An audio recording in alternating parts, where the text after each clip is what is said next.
মক্কার শহরের যারা এখন রাজত্ব করছে, যাদের হাতে মক্কার নেতৃত্ব, আল্লাহর ঘরের নেতৃত্ব, আল্লাহ রসুলের শহরের নেতৃত্ব, আল্লাহ রসুলের দেশের নেতৃত্ব, মুসলমানরা যেই জায়গায় যায়, মুসলমানদের পুণ্যভূমি যেই জায়গা, সেই জায়গা থেকে অস্ত্র কিনছে, কোনো কথা নাই, বিমান উপহার দিয়েছে, দিক কোনো কথা নাই।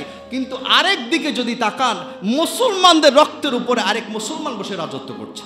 আপনি গাজার দিকে তাকান, যেই সময় মার্কিন প্রেসিডেন্ট ট্রাম্প সৌদিতে, সেই সময় ইসরায়েলিরা হামলা করে 100 মানুষ একসাথে মেরেছে, 100 মুসলমান একসাথে মেরেছে।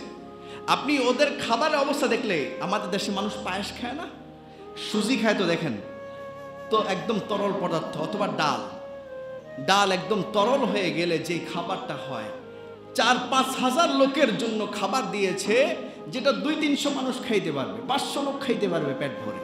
এটা খাবে 5000 মানুষ।